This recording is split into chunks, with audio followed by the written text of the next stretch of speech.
睇下先。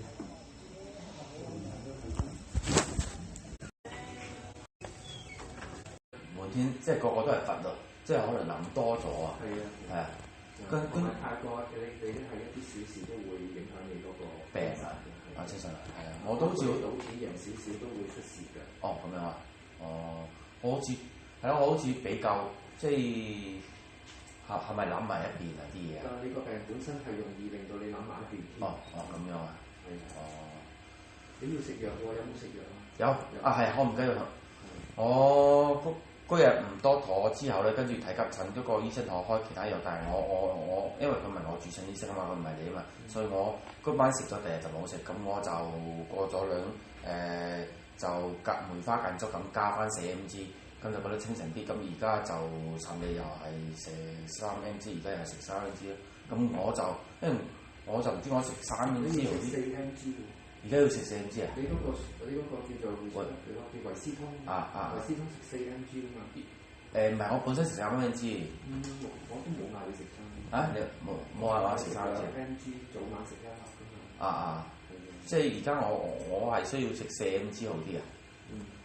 睇嚟你呢排差咗。食翻4mg先啦。好啲先至再減啊。係啊。要仲要食咗幾多年先可以減翻？你而家都唔穩定，都反反覆覆。即係所以你話幾多年，我而家都答唔到嘅。即係師傅到時嘅情況而定。係啊，同埋本身你呢個精神病都係一個幾慢性嘅過程，所以可能都要食好多年嘅。係啊。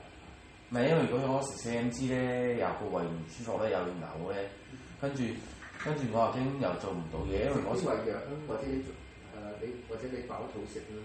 飽肚食好啲啊！飽肚食好啲，食少啲煙，咁可能呢個胃會舒服啲。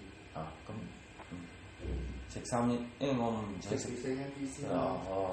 你咁樣唔掂。唔掂啊！入院點算好？咁係一爆嗰陣時就死得啦。好啦，加翻藥俾你。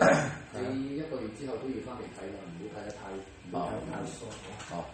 下個月就6月。咁陳志國醫生，你話我個病已經唔係以前食完嘢吸完毒之後嘅乜嘢，係發展到精神病？係咪由我開始冇喺威尼斯唔翻工嗰陣時開始變成係啊？即係唔翻工跟住到之後都有關係。咁我又唔知我幾時 short 唔 short 嘅喎，我又自己。所以你唔使知唔知嘅，你翻嚟覆診就得啦。食好啲藥。你就算 short 都唔會話好嚴重。咁樣啊。咁打長效針好啲定係咩？除非你真係食藥保證唔到自己可以食得足，咁就可以。